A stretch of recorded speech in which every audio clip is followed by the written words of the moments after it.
The Florida Gators defense should be the best we've had in Gainesville in years in 2025.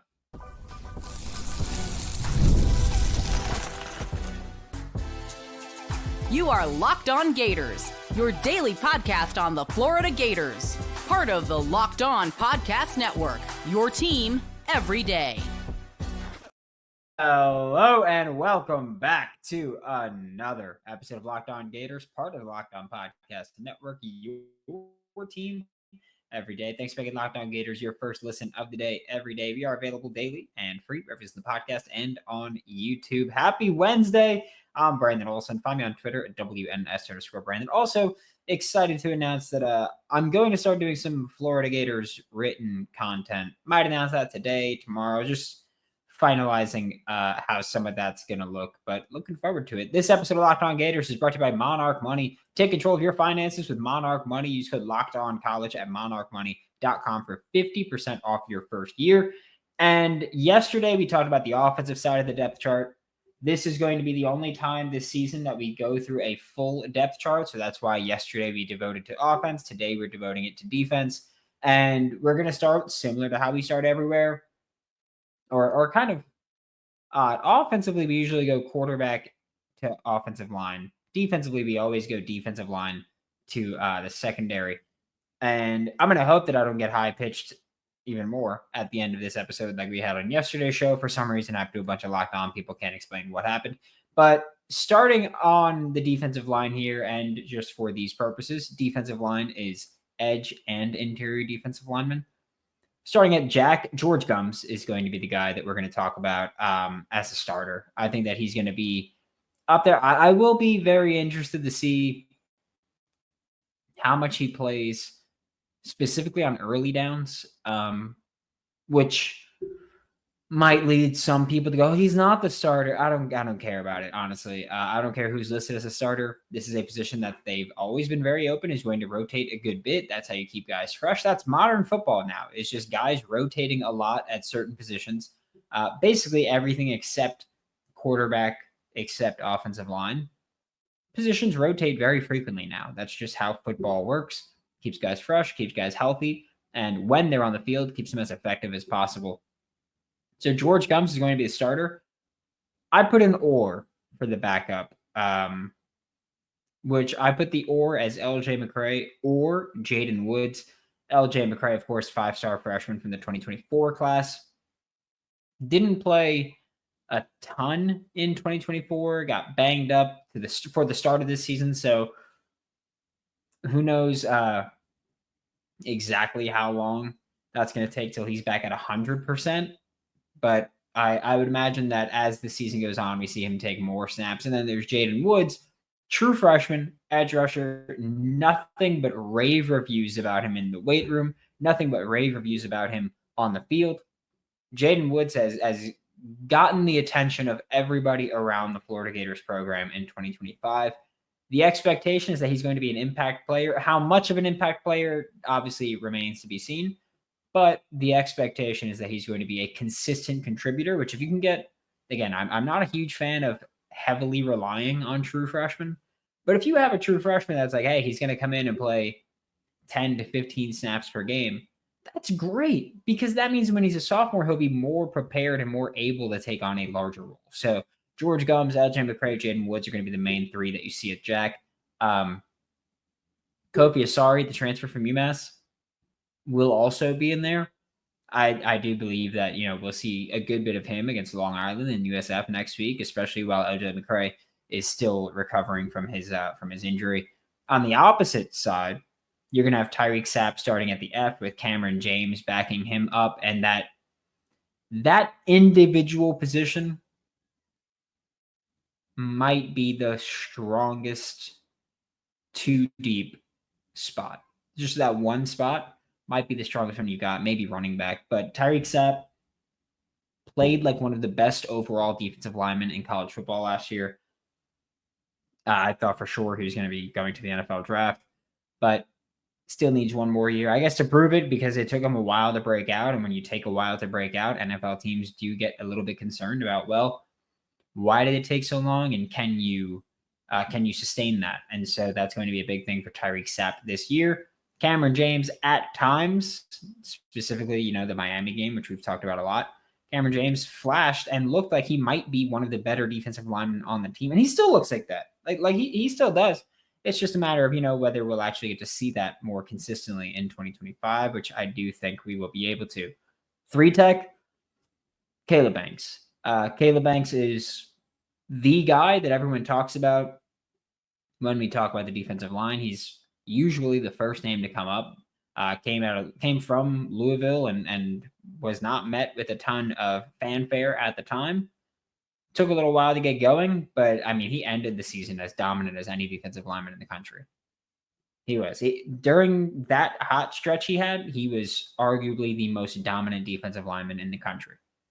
He's got to come out here and do it consistently, but if he does, he's going to be, again, I know that people like to talk about the top 5 mock drafts and whatnot, like, sure, but if he does it, I do think that he can slot himself into the top 15 genuinely, top 10. I don't know about top 5.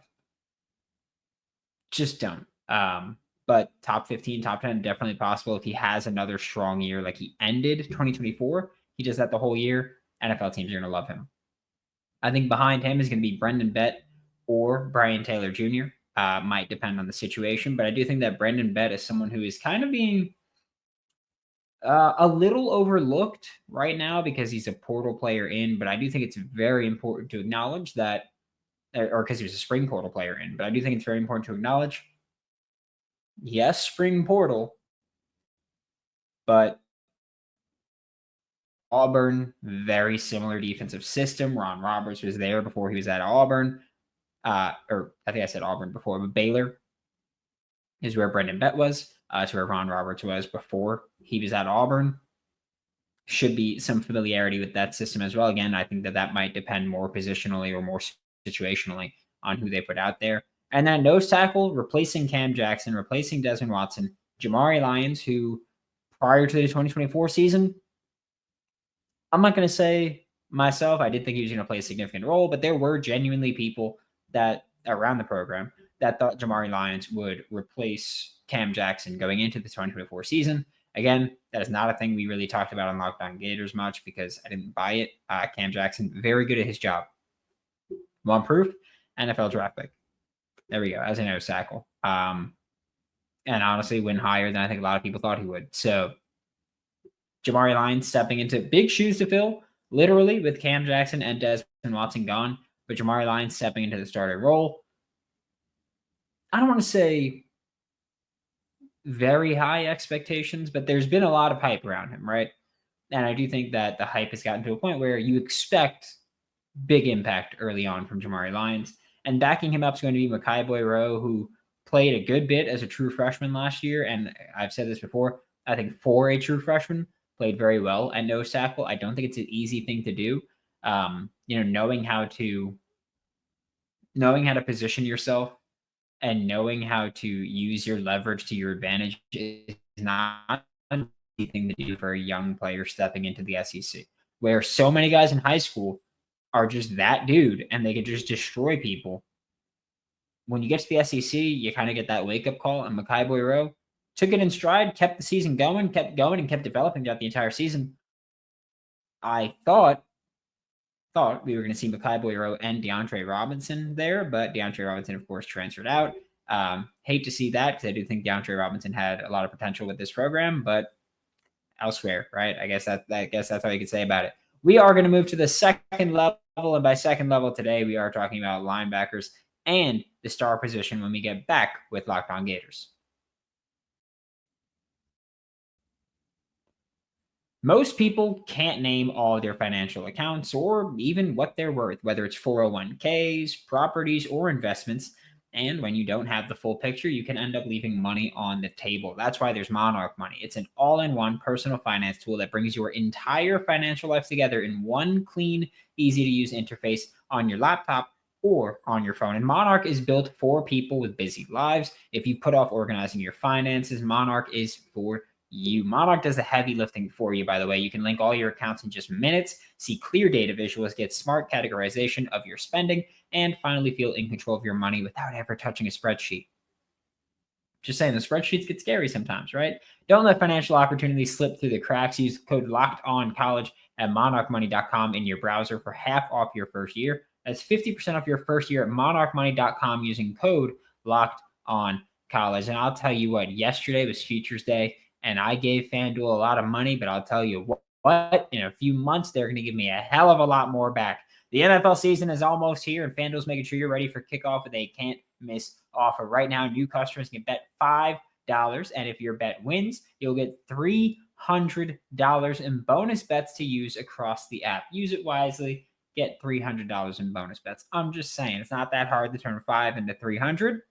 What you do with that 300 is up to you. So if you're ready to play, download the FanDuel app now by visiting FanDuel.com to get started. That's FanDuel.com to place your first $5 bet and get $300 in bonus bets if it wins. Thanks again for making Locked On Gators your first listen of the day every day. We are available daily and free every single podcast and on YouTube. Also, crazy that this is the last time recording in this house. Just want to throw that out there. Fun stuff, fun times. Gonna be nuts, but we'll have more in the coming days. We'll tell you a whole bunch there. But for these next few minutes, we're talking about the linebacker room for the Florida Gators, which is one of the best linebacker rooms in the country. Probably, definitely one of the best linebacker rooms, if not the best linebacker room in the SEC. Which a lot of those go hand in hand. But, top level Big Ten, we'll give them some credit. But at Mike, you're going to look at an or here, Pup Howard or Jaden Robinson. Pup Howard's back after an ankle injury, kind of dragged for a very long time with him. But Pup Howard's back. Jaden Robinson is back once again. And I will say this. I was pretty certain when we were going through spring ball, I was pretty certain that we'd be talking about Pup Howard and Jaden Robinson as starters together. I think that would have been a fantastic duo out there of just overall ability and intelligence. But I do understand wanting one of those guys on the field at all times. And this way allows you to do that with Pup Howard or Jaden Robinson as the starters. I think Jaden Robinson, more versatile, better in coverage. I think Pup Howard, better run defender and better blitzer overall. So I do think that with the Mike linebacker position, you'll see a lot of that depend situationally as well. If you're playing a team that's going to run the football a lot, play Pup Howard more. If you're playing a team that's going to air it out a ton, play Jaden Robinson more. I think that when you're in neutral situations against like Tennessee, for example, or State, for example, you'll probably see a lot of Pup Howard. Your neutral situations against Miami, if they're going to do the air raid thing again, you'll see Jaden Robinson more. I think that you'll see a lot of that just depending on who you're facing. And I think behind them is going to be true freshman Ty Jackson. And Ty Jackson's someone that I think for most of his recruitment, people were like, oh yeah, Florida's like in the list, but not really happening. And then Florida just fired up, built up, hammered away, and got there. So I think Pup Howard, Jaden Robinson, Ty Jackson, a fantastic Mike trio. I don't know how much Ty Jackson really plays as a true freshman defensively. I do think he's got a ton of special teams ability right away. And I think that'll be enough to burn him his red shirt. And I do think that if he's good enough to burn his red shirt on special teams, he's probably good enough to earn defensive snaps as so long as he can pick up the system and communicate that, which I mean, we've seen the reports about, he's just a quiet kid. You got to be able to communicate your defense to people. At will, Myles Graham's going to be the starter there, most likely. I'm saying all this, by the way, projecting, right? We are projecting the depth chart here. Myles Graham probably going to be the starter at the will spot. I'm excited to see what he does, really, because I do think that he's not there yet. But athletic ability-wise and what we saw from him as a true freshman, you can kind of look at that and go, all right, like there's a lot of room to grow there, but the floor is already pretty damn good for Myles Graham. So I'm very interested to see what his development just looks like in general. Curious to know how he's going to fit into the pass rush plan, because I think that his first step is just elite for an off-ball linebacker. And so I really want to see how he's used in the pass rush plan, because we've also seen him operate in coverage and operate well in coverage. And so I think once you see him do it on a large scale, because we've seen him play great football in short spurts, once you see him do it on a large scale, I think we'll really be talking about what that ceiling could look like for Myles Graham in 2025 and beyond. And then Aaron Childs behind him is part of the same freshman class as Myles Graham. Aaron Childs played a lot of edge football last year. I don't know how much he's going to do that so much in 2025. I would like to see him play more off ball. I think he's a great off ball player, or has the potential to be a great off ball player that can come down to the edge occasionally. And like, I'd love to see a situation of Myles Graham and Aaron Childs both on the field. They could both line up on the edge, both athletic enough to drop back into coverage from there, both athletic enough and skilled enough to rush the passer from there, defend the run. I would like to see you just get crazy with this linebacker room, because I think there's a ton of talent and a ton of versatility in the room. And so I'm really curious to know what that's going to look like in 2025, especially with Robert Bala now in charge of the linebacker room and Ron Roberts as your full-time play calling defensive coordinator. Going to be interesting to see what that defense just looks like schematically in 2025. And at the star position, no shock to anybody, Sharif Denson starting, Aaron Gates as a second string star. And I cannot tell you, first off, how good I think Sharif Denson is. Again, I think that what he did last year on film, and you take into account that, he's not a big dude at all. He's listed as, I think, 5'10", 5'11". Not a big dude. Not jacked as hell. Like, he's not a big guy at all. But he goes out there and he lines up against these massive tight ends and pops him. But like just has no problem getting real physical with tight ends that are significantly bigger than him. No problem covering them. No problem covering the smaller slot receivers. No problem being used as a pass rusher. I think Sharif Denson is just awesome. Honestly, like I think he's one of my favorite Gators in a long time defensively. And just as far as watching the film and the film as a Gator being what made me just feel like, oh, I love this dude's film. I think Sharif Denson's up there for just elite of the elite. I'll say that. And Aaron Gates behind him. I personally would play Aaron Gates at safety, just because I think that that's the best way to get your 5 best DBs on the field, because Sharif Denson and Aaron Gates are both in that 5 best DBs conversation. So I would play Aaron Gates at safety to get them both on the field, but him being the second star coming off the injury, I think because of the injury, he has to be the second star, but I also do think that you're going to see them both play a lot. And so it doesn't really matter who's listed as a starter, who's not. You'll probably see a ton of Sharif Denson and Aaron Gates in 2025, both playing star. Maybe some Josiah Davis out there, maybe some Michael Carraway Jr. out there. I've said before that that's where I'd play Michael Carraway Jr. Can't say that that's what they're doing, but that's always been my take on it. I know there's going to be someone in the comments. It's like, oh, just let them play people where they want to play people and shut up and do that. Hey, I've been right about a lot of guys. I said Jason Marshall Jr. should be in the nickel, and he went from backup corner for the Dolphins to starting nickel for the Dolphins in one offseason. So I will pat myself on the back there, and I will say that I'm not going to shut up about that one. We are going to talk about corner and safety when we wrap up with this episode of Locked On Gators. When the opening whistle blows on a new repair, get your crew moving forward with Supply House. Order today and see parts on your doorstep tomorrow. Over 280,000 plumbing, HVAC, and electrical items from the most trusted brands in the business. Their real-time inventory and honest lead times keep you from punting on projects, while their industry-leading customer services always have your blind side covered, which, by the way, both offensive tackle spots very valuable. Now, we had this conversation yesterday, just saying, join the free Trade Master program today and score serious perks like priority shopping, lower prices, and a dedicated support line. Visit supplyhouse.com to sign up for free and use promo code SHCollege5 for 5% off your first order. That's supplyhouse.com, Real people, real service.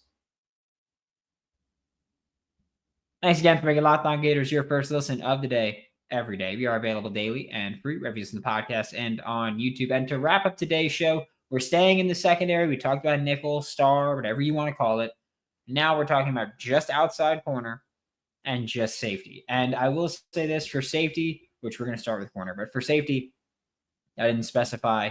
I know people are going to say free or strong. It's not 2012 anymore. We're talking boundary and field. And I think that we saw both guys move around a good bit in 2024. And I think that we'll see more of that in 2025, especially as you see more of the too high looks that you'll probably see a good bit of until a team makes you bring a safety down into the box by running the football. Outside corner, I still think your starters are going to be Devin Moore and Dijon Johnson. I think Devin Moore, when he's healthy, which, knock on wood, has been very rare to this point in his career. There's no other way to put it. And I know that people get annoyed by constantly bringing up his injury history, but how can you not bring up the injury history? Every single year has been just marred with injury by him. Like, at a certain point, you have to acknowledge that availability is the best ability. And if you're not available, we're going to bring it up. Simple as that. And like, some of it's out of his control, but got to be available. And even if you're not, sometimes things happen that aren't in your control and you're going to get criticized anyway. That's just life, right? But Devin Moore, when he's healthy, has been dynamite for really 2 years. For really 2 years, whenever Devin Moore has been healthy, he's been playing very well on the outside. Dijon Johnson last year took over after injuries piled up, and he played, I thought, very well, genuinely. I thought that when he first started getting, I'll say, significant playing time, I was a little skeptical because we hadn't seen him get that significant playing time yet. But I do think that he had some rough goes and really leveled out toward the end of the year in a good way. I think that he really found a more consistent level of play toward the end of 2024. I think that he had his moments where he looked really good, and he had some moments where it was like, all right, well, now I know why you weren't consistently getting significant snaps before. And a lot of it was simply just maybe being too overzealous on some things, maybe being too over aggressive in some areas. But I do think that Dijon Johnson is still deserving of that starting spot from what we saw from him in 2024. Cormani McClain and Ben Hanks III are the guys that I marked as the second string corners. Cormani McClain has always been in the, I don't even want to say that. Devin Moore, Dijon Johnson, and Cormani McClain have always been the top three corners on this team in every conversation that you're going to have. And I think that Cormani is probably going to play a similar number of snaps to Devin Moore and Dijon Johnson, because you can do that, right? You can have, hey, first drive, Devin Moore's at left corner, Dijon Johnson's at right corner. Second drive, Dijon Johnson's at left corner, Cormani's at right corner. Third drive, Cormani's at left corner, Devin Moore's at right corner. Obviously, that's not how it's going to work, but you could rotate in proper ways to get them a similar number of snaps and get them all on the field as often as you can. Ben Hanks III, honestly, I think it's anyone's game. I think Ben Hanks III being a big-time playmaker would be a fun addition to have as corner four. Jamrock Grimsley recovering from injury, so we'll see what he's going to look like on a full-time, full-contact schedule in-game. And we'll see what that looks like long-term, but I am excited to see Jamrock Grimsley. I would be very interested to see what we got in Teddy Foster here against Long Island and against USF. I think these are perfect opportunities to get Ben Hanks III, Jamrock Grimsley, Teddy Foster, Onis Konanbani. Like, I would love to see those guys just get as many reps as you possibly can, just to get them game experience that's incredibly valuable. Again, I know people are going to talk about it being against Long Island University, and that's a nobody school, and that I'm 5'11", and they've got two offensive linemen that are shorter than I am, and I get all that. I really do. I do think also that at a certain point, it doesn't really matter. It's like getting them game reps matters. Letting them feel that turf on their cleats as they walk out, and hearing a whistle blow. And letting them just play football, I think, is vitally important for a lot of the development of these young guys, regardless of the level of competition you're playing. Just getting them game reps matters. At safety, Bryce Thornton and Jordan Castell are the starters. I think they're the unquestioned starters right now. I know that a lot of people, myself included, wanted them to bring in another safety in the transfer portal. That didn't happen. Would have been fun if it did, but it didn't. And so we're just going to move on from that. But Bryce Thornton, I thought, played incredibly well last year once he really got going again toward the end of the year. I think that you see that with a lot of guys. And a lot of that does stem from Caleb Banks picking up his level of play and becoming more disruptive. And so secondary players look even better. Bryce Thornton's more of a ball hawking type, so he'll actually go out there and make a play on the ball. Jordan Castell, I don't think he makes these big poppy plays, but he does his job. I don't need the hit sticks. I'll be honest. If you're making a tackle, I don't necessarily care if you're delivering a crushing blow. If you're making the tackle and they're not picking up yards after contact, then I don't care. I'm cool with anything at that point. It doesn't matter to me. Behind them, I think you've got true freshman Lagonza Hayward, and I think you've got the Southern Miss transfer Michael Caraway Jr., who, again, like Michael Caraway Jr., when he came over in the winter, spent the spring with the outside corners, and that was the thing that I hated. He was very open about that. I hated it. He played safety, nickel, and outside at Southern Miss. I said I'll take him anywhere but outside. That's it. That was my measure for him. I'll take him anywhere but outside. I think star would be his best spot, but I'll take him anywhere than outside. After spring, or I guess we'll say when fall camp started, it was announced he's going to be moving to safety full time. I think that's a solid role. Get you some experience in there, especially without Asa Turner in the room anymore, which I know people could talk about Asa, his half of football that he played last year. I don't care. I think having the veteran presence would have been helpful. Triquez Bridges is no longer in that room. You just need veterans in there. And I think Michael Caraway Jr., that's his role in 2025. Depth safety, veteran presence. And I think that's a fine role for him. I think he could carve out that spot and put out some impressive film in shorter bursts. But I think his versatility is huge. His versatility, his experience is huge. He's going to be a guy that can play multiple spots, can play where you need him, and can do his job without being a complete liability. And I think that's all you ask for from Michael Caraway Jr., for being honest. Thanks for making Locked On Gators your first listen of the day. Every day we are available daily and free, whether it's in the podcast and on YouTube. We will be back tomorrow to talk more Florida Gators football for Locked On Gators. I'm Brandon Olsen. Don't forget to follow me on Twitter at WNS_Brandon. Find all my written work for New York Giants on SI and a new place coming soon as well. And I will see you all next time.